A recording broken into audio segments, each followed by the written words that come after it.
అవని stories. అవని అత్తగారి మనసు గెలుచుకోవడాన్ని ప్రయత్నిస్తూ ఉంటుంది. వంటింట్లో పిండి వంటలు చేస్తూ ఉంటుంది.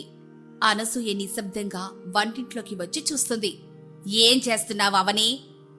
అత్తయ్య, మీరు నిన్న చెప్పినట్లు ఈరోజు పిండి వంటలు చేద్దామని అనుకుంటున్నాను. నువ్వేవి చేయాల్సిన అవసరం లేదు. అదేంటత్తయ్య, నేను చేస్తూ ఉంటేనే కదా నాకొచ్చేది. నువ్వు చేసే వంటలు నాకేమి నచ్చలేదు. మీరు చేస్తుంటేనే చూశానత్తయ్యా, ఓసారి రుచి చూడండి. సరే, చూస్తాను అని చెప్పి అనసూయ పిండి వంట రుచి చూస్తుంది. కొద్దిసేపు ఏమీ మాట్లాడదు. ఎలా ఉన్నాయత్తయ్యా? రుచిగా ఉన్నాయా?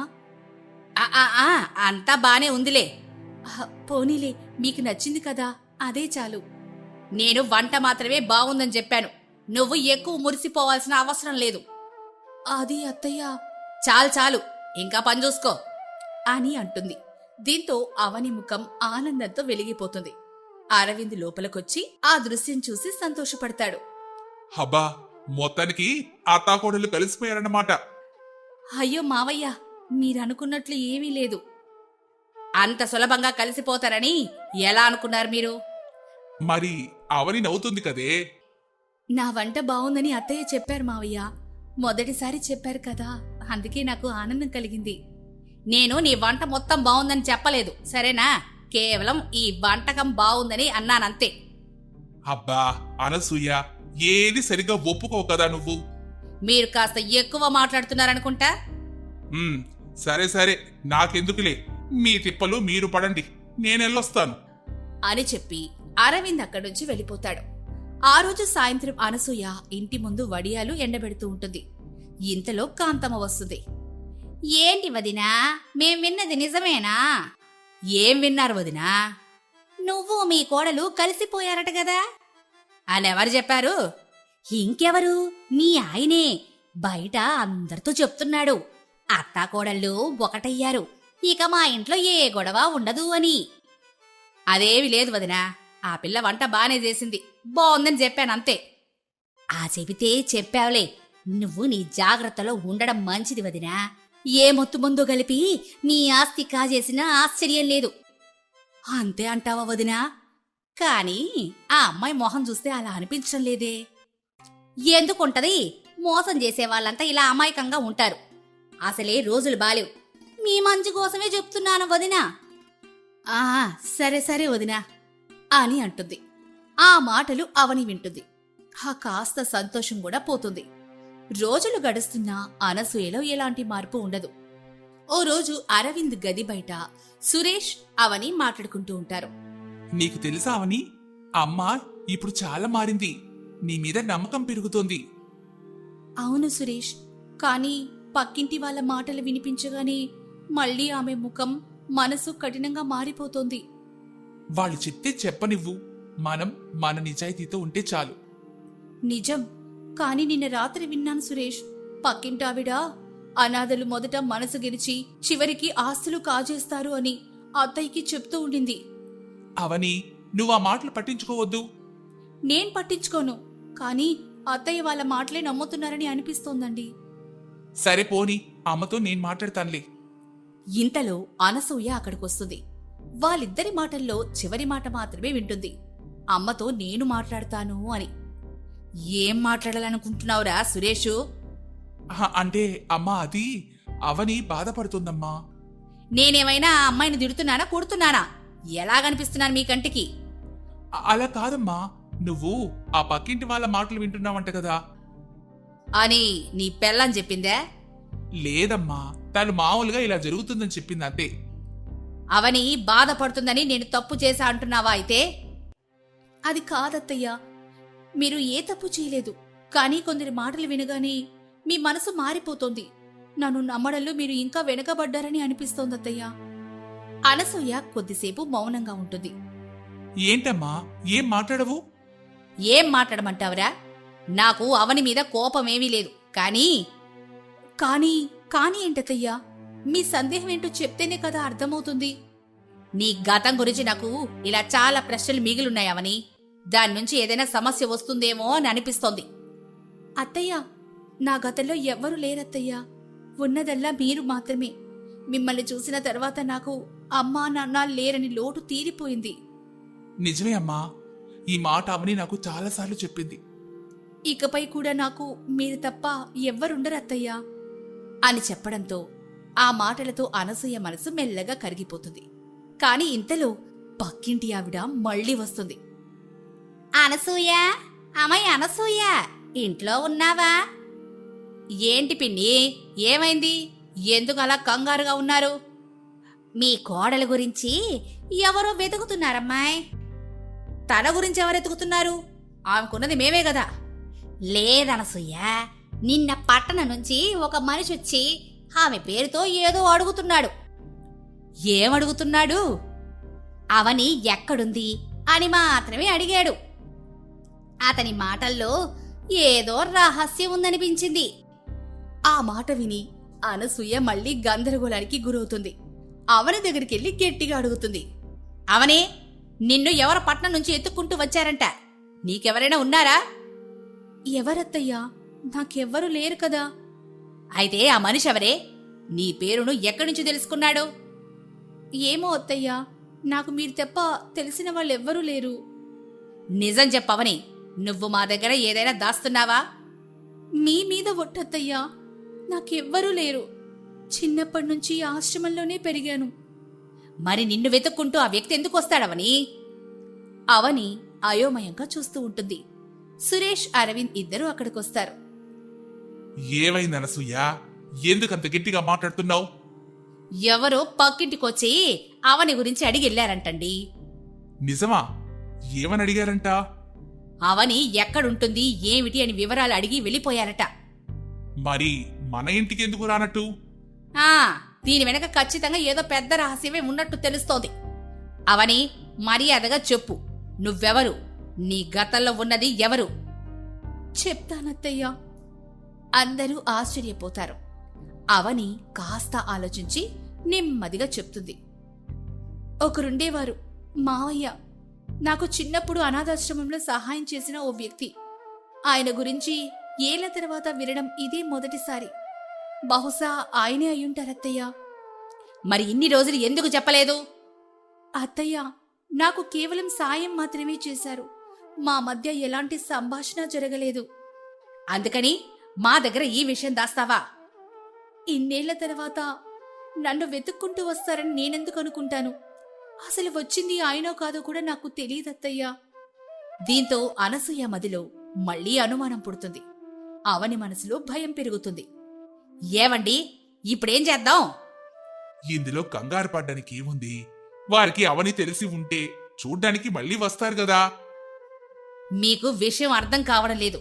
ఆ వ్యక్తితో కలిసి అవని మనల్ని మోసం చేస్తే? అబ్బా అనసూయ, నువ్వు చాలా ఎక్కువగా ఆలోచిస్తున్నావు. అలాంటిది ఏమీ లేదని చెప్పాను కదా. నేను వెళ్ళి తెలుసుకుంటానత్తయ్యా, మీరు కంగారు పడకండి. నువ్వెక్కడికి వెళ్ళొద్దావని, ఆ మనిషి ఎవరో నేను తెలుసుకుంటాను. అది కాదత్తయ్యా, మీకెందుకు శ్రమ? ఏ, ఆ మనిషితో కలిసి నువ్వెటైనా వెళ్ళిపోతే ఎవరిది బాధ్యత అని అనడంతో అంతా మౌనంగా ఉండిపోతారు. అనసూయ కళ్ళల్లో అనుమానం, అవని కళ్ళల్లో భయం, అరవింద్ మరియు సురేష్ ముఖాల్లో గందరగోళం ఏర్పడుతుంది. నాన్న, ఏంటిది? అమ్మకి ఎందుకు ఇంత అనుమానం? అదే అర్థం కావడం లేదురా. అసలు అవని ఎందుకు నాన్న మనల్ని మోసం చేస్తుంది? ఈ విషయం అమ్మకి ఎందుకు అర్థం కావడం లేదు? చూస్తూ ఉండు సురేషు, తానే అవనికి క్షమాపణ చెప్పే రోజులు వస్తాయి చూడు. క్షమాపణ అవసరం లేదు నాన్న. అమ్మ అవనిని నమ్మితే చాలు. నమ్ముతుంది సురేషు. అమ్మా అవని, నువ్వేం భయపడకు. నువ్వు ఏ తప్పు చేయనప్పుడు నువ్వెందుకమ్మా భయపడాలి? సరే మామయ్య. ఏదేవైనా సరే, నేను నాన్న నీకు తోడుగా ఉంటామవని. సరేనండి అని అంటుంది అవని. అనాథైన అవని జీవితం ఒక్కసారిగా కొత్త మలుపు తిరగబోతోంది. ఆ పట్టణం నుంచి వచ్చిన వ్యక్తి ఎవరు? అతనికి అవనితో ఉన్న బంధమేంటి? అనసూయ మళ్లీ తన కోడలిపై అనుమానం పెంచుకుంటుందా, లేక ఈసారి ఆమెను కాపాడుతుందా? నెక్స్ట్ ఎపిసోడ్లో తెలుసుకుందాం. అనసూయ ఎంత మాట్లాడినా అవని మాత్రం ఏమీ మాట్లాడకుండా ఉండిపోతుంది. మైదా తినటం వల్ల అవని నాలుక అతుక్కుపోయి ఉంటుంది. ఆ విషయం తెలిసి అనసూయ నవ్వు నాపుకుంటూ ఉంటుంది. అవని మాత్రం నోరు తెరవలేక ఇబ్బంది పడుతూ ఉంటుంది. ఇక మరుసటి రోజు అవనిని చూడ్డానికి తన చెల్లెలు దివ్య, వసంతలు అక్కడికి చేరుకుంటారు. వారిని చూసి అవని చాలా సంతోషిస్తుంది. దివ్య, వసంత ఎలా ఉన్నారే? బావున్నారా? సిటీ నుంచి వచ్చి 2 రోజులే కదా అయ్యింది, దానికి తెగ ఇదైపోతున్నావేంటక్క? ఆ కంగారేంటి? కంగారు పడక ఇంకేం చేస్తుందిలే, అసలే మన అక్కకి కాస్త తెక్కుంది, దానికి కూడా ఒక లెక్క ఉందనుకో. ఇంతకీ ఇక్కడ అంతా నువ్వు అనుకున్నట్లుగానే జరుగుతుంది కదక్క. ఆ మొహం ఏంటి అలా పెట్టుకున్నావు? ఏం జరిగింది? ఏం చెప్పమంటారే, నిన్నటి రోజు మా అత్త దగ్గర బాగా ఇరుకుపోయాను. ఉప్పుకు బదులుగా మైదా వేసి అడ్డంగా దొరికిపోయానే. ఖచ్చితంగా మా అత్తయ్య లోపల తెగ సంతోషపడి ఉంటుంది. వదిలే అక్క, ఇక మేము వచ్చేసాం కదా, మీ అత్తయ్యని ఒక ఆట ఆడుకుంటాం చూడు. అయినా ఈ ఊరిలో మహా అయితే 2-3 నెలలుంటావు కదక్క. ఆ తర్వాత బావ సిటీకి తన ఉద్యోగాన్ని బదిలీ చేసుకుంటాడు కదా. నాకు తెలిసి బావ అలా చేయాలనుకోవడం లేదే, ఇక్కడే ఉండిపోదామని అనుకున్నట్లుగా ఉన్నాడు. నేను ఎలాగైనా సరే బావని సిటీకి తీసుకెళ్ళాలి. ఈ నరకంలో అసలు ఉండలేనే తల్లి. ఇంతకీ మీ అత్త ఎక్కడుందేంటి? ఆ వంటగదిలోనే, ఆ పెరట్లోనే ఉందనుకుంటా, వెళ్ళి చూడండి అంటూ అవని చెప్పగానే దివ్య, వసంతలు చాలా ఆనందంగా వంటగది వైపు వెళ్తారు. అక్కడికి వెళ్లేసరికి సురేష్ కూర్చొని చిరుతిండ్లు తింటూ ఉంటాడు. పక్కనే అనసూయ కూడా ఉంటుంది. ఇక ఇద్దరు మరదలని చూసిన సురేష్, అరరే అప్పుడే వచ్చేసారా? మీరిద్దరూ చాలు, మీ అక్కకు యమదూతల్లా బాగా సరిపోతారు. రే ఏంట్రా మాటలో? పాపం వాళ్ళు చాలా దూరం ప్రయాణం చేసి వచ్చారు కదా, నువ్వే అట్టంటే ఎట్టాగా? బావెప్పుడు అంతే, మాతో సరదాగా ఇలా జోకులు వేస్తూ ఉంటాడు. కాకపోతే అవి కుళ్ళు జోకులని తెలియదు పాపం. అదేంటి బావా, సిటీలో బంగారులాగా మెరిసిపోయి నీ మొహం ఈ ఊరికి వచ్చాక ఇత్తడి పల్లెంలాగా ఇలా మాడిపోయి ఉందేంటి? ఏంటే దివ్య, బావ మొహం బాగా చూసావా? నాకు అదే అనిపిస్తుంది. ఆ మొహానికి ఎవరో తూట్లు పొడిచినట్లుగా ఉంది. పేడతో చేసిన పిడకల్ని ఆ మొహానికి వేసి కొట్టినట్లుగా ఉంది. బురదగుంట్లో పంది పొరలాడినట్లుగా ఆ మొహం చూడు. హై ఆగండి ఆగండి, నన్ను పొగిడింది చాలు, బావను కదా బాగానే కాకపడుతున్నారులే. ఇదిగోండి అమ్మాయిలు, మిమ్మల్ని చూస్తుంటే నాకు చాలా ఆనందంగా ఉంది. మీరు చాలా హుషారుగా ఉన్నారు. కానీ నాకెందుకో మిమ్మల్ని చూస్తుంటే అనుమానంగా ఉంది. ఆ పని చేస్తారో లేదోనని. ఏ పని? ఏ పని అత్తయ్యా? అదేం లేదమ్మా, మీకు బంగారం ఇద్దాం అనుకున్నాను, కానీ ఆ పని చేస్తేనే ఇద్దామని అనుకున్నారు. మరి మీరు చేస్తారో చేయరో? అనసూయ బంగారం అనగానే దివ్య, వసంతలకి చాలా ఉత్సాహం పెరిగిపోతుంది. బంగారం మీద ఆశతో అనసూయ చెప్పింది చేయటానికి దివ్య, వసంత ఇద్దరు సిద్ధపడిపోతారు.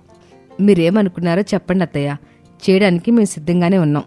క్షణంలో చెప్పండి, చిటికలో చేసేస్తాం. అలా దివ్య, వసంత అనగానే అనసూయ చాలా సంతోషపడిపోతుంది. అదిగో అక్కడ వంట పాత్రలు ఉన్నాయి కదా, వాటిని ఎవరు ఎక్కువగా శుభ్రం చేస్తారో వాళ్ళకి బంగారం ఇద్దామని అనుకున్నాను. అరే అంతేనా? నేను ఎక్కువగా చేస్తాను చూడండి. దాని మొహం ఉదయాన్నే నేను నిద్ర లేపితే గానీ లేస్తుంది. అదెలా చేస్తుంది అనుకున్నారు? నేనే త్వరగా చేస్తాను చూడండి అంటూ దివ్య, వసంతలు చకచకా వెళ్లి వంట సామాన్లు కడగటం మొదలు పెడతారు. వాళ్ళలా కడుగుతుంటే సురేష్, అనసూయ నవ్వుకుంటూ వాళ్ళని చూస్తూ ఉంటారు. ఇక మొత్తం శుభ్రంగా కడిగిన తర్వాత, చూసారా అత్తయ్య, నేనే త్వరగా కడిగేశాను.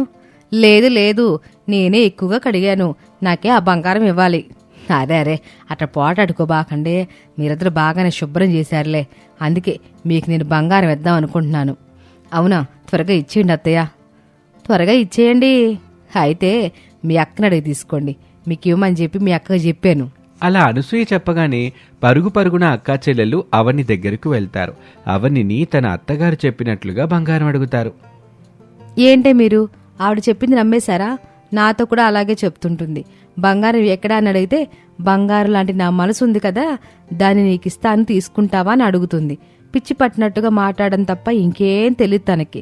ఆవిడ మాటలు విని మీరు పనులు చేస్తారా? అక్క, మాతో వంట సామాన్లు కడిగించింది మీ అత్త. నాకు అప్పుడే అనుమానం వచ్చింది. బంగారం బంగారం అంటుంటే మురిసిపోయాను. ఒసే దివ్య, అనసూయ అత్తను అసలు వదిలిపెట్టకూడదే, తగిన బుద్ధి చెప్పి తీరాలి. ఇప్పుడే కదా ఆట మొదలయ్యింది, ఇక చూసుకో అక్క, మీ అత్తని సామాన్యంగా వదిలిపెట్టే ప్రసక్తి లేదు అంటూ దివ్య, వసంతలు తమ అక్క అవని ముందు శపథం చేస్తారు. ఆ రోజలా గడుస్తుంది. ఇక ఆ మరుసటి రోజు సురేష్ తన పాటికి తన ఉద్యోగానికి వెళ్ళిపోతాడు. ఒసే వసంత, ఇదే మంచి సమయం, బావ కూడా ఉద్యోగానికి వెళ్ళిపోయాడే, ఇక పద మరి వెళ్ళి తాడ తీసేద్దాం. ఒసే మీరేం చేసుకుంటారో చేసుకోండి, మాకు మాత్రం తలనొప్పి తీసుకురాకండి. అబ్బబ్బబ్బా నీ గోల్ నీదే కదక్క. ఈ ఎక్కలున్నారే కుక్కల కంటే దారుణంగా తయారవుతున్నారు. మీ అత్తకి ఈరోజు చుక్కలు చూపిస్తాం చూడు అంటూ దివ్య వసంతలు అక్కడి నుంచి వెళ్తారు. ఇక పెరట్లో పూలు కోస్తున్న అనసూయని చూసి, అత్తయ్య మీరు ఈరోజు చాలా అందంగా ఉన్నారు. ఇప్పుడే కాదు మీరెప్పుడు చాలా అందంగా ఉంటారే. అలా అందంగా ఉండాలంటే ఏం చేయాలో మాకు కూడా చెప్పండి అత్తయ్య, మేము మీలాగే చేస్తాము. చూడమ్మా, అందం అనేది ఏదో ఒకటి చేసేస్తే రాదమ్మా. మంచి మనసు ఉండాలి. మంచి మనసు ఉంటే అందం దానంతటా అదే వచ్చుద్ది. ఆడదానికి అందం మంచి మనసే కదా. అరే అత్తయ్య ఏం చెప్పినా భలే చెప్తారే. ఎంత మంచి మనసున్న అత్తయ్యకి కాస్త అక్కడక్కడ తెల్ల వెంట్రుకలు వస్తున్నాయి. వాడిని చూస్తుంటే నాకు అసలు నచ్చట్లేదు. ఓసే దివ్య, అలా అత్తయ్యని వదిలేస్తావేంటి? లేదే, తెల్ల వెంట్రుకలని ఇప్పుడే తీసి పారేద్దాం. అత్తయ్య తల్లో ఒక్క తెల్ల వెంట్రుక కనిపించడానికి వీల్లేదు. ఏంటమ్మా మీరు, నేను ముసలితనం అయిపోయాను కదా, ఆ మాత్రం తెల్ల వెంట్రుకలు ఉంటాయిలే అమ్మా, వదిలేయండి. లేదు అత్తయ్య, మీరు అలా కూర్చోండి, కాసేపు కళ్ళు మూసుకోండి. మేము చెప్పే వరకు మీరు కళ్ళు తెరవకూడదు. అలా వసంత అనగానే ఇక అనసూయ ఏమీ మాట్లాడకుండా అలా ఉండిపోతుంది. అనసూయను కూర్చోబెట్టి తెల్ల వెంట్రుకలు తీసేస్తామని చెప్పిన దివ్య వసంతలు కాసేపటికే అనసూయకు గుండు చేసేస్తారు. ఏదో తేడాగా అనిపిస్తుందని గ్రహించిన అనసూయ కళ్ళు తెరిచి చూస్తుంది. తన ముందు వెంట్రుకలన్నీ పడుంటాయి. ఎట్ట నా జుట్టు మొత్తం పడిపోయిందేంటి? ఏం చేశారమ్మాయి? అరేరే, నా గుండు చేయించారా? అత్తయ్య అది అది అట్ట గొనుగుతావేంటే? ఏదో తెల్లెంట్రుకలు తీసే సమయంలో కాస్త జుట్టు రాలిపోయింది. దాన్ని తొలగించే క్రమంలో జుట్టుని తీసేయాల్సి వచ్చింది.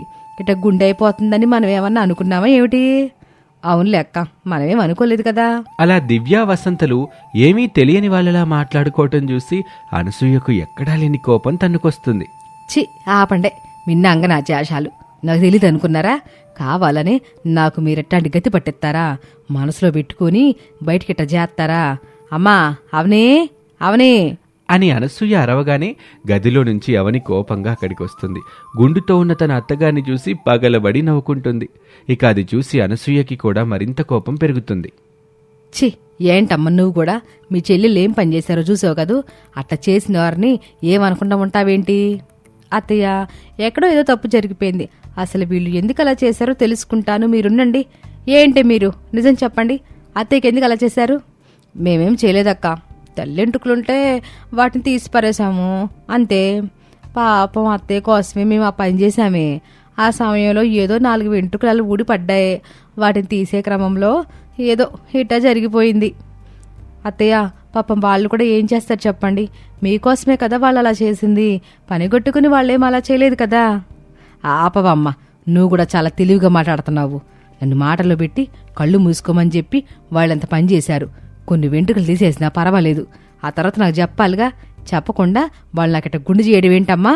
అనసూయ అలా చెప్పగానే అవని తన చెల్లెళ్ల మీద కోపం ఉన్నట్లు నటిస్తుంది. దివ్య వసంతల మీద అరుస్తుంది. ఛీ ఏంటి మీరు, నన్ను అత్తారింట్లో కూడా మనశ్శాంతిగా ఉండనివరా? బంగారం లాంటి అత్తయ్యకి గుండు చేశారు కదే.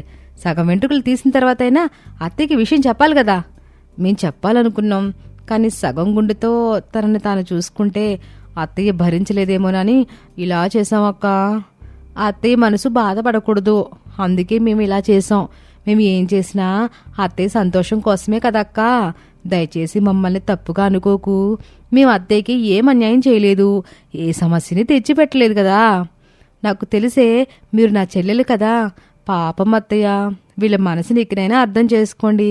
దయచేసి మీరు బాధపడి పిల్లల్ని కూడా బాధ పెట్టకండి అంటూ అవని తన చెల్లెళ్ళు దివ్య వసంతల్ని అక్కడి నుంచి తీసుకెళ్లిపోతుంది. అలా వాళ్ళు వెళ్తుంటే అనసూయ చాలా బాధగా ఉంటుంది. దివ్య వసంతలు మాత్రం తమలో తాము పగలబడి నవ్వుకుంటూ ఉంటారు. అవని కూడా చాలా సంతోషపడుతుంది. గుండుతో ఉన్న అనసూయ మాత్రం తన మొహాన్ని అద్దంలో చూసుకుంటూ కుమిలి కుమిలి ఏడుస్తూ ఉంటుంది. ఈ కథలో మరో భాగంలో ఏం జరుగుతుందో తెలుసుకోవాలంటే మా ఛానల్ని సబ్స్క్రైబ్ చేసుకోవటం మర్చిపోకండి. Thank you for watching.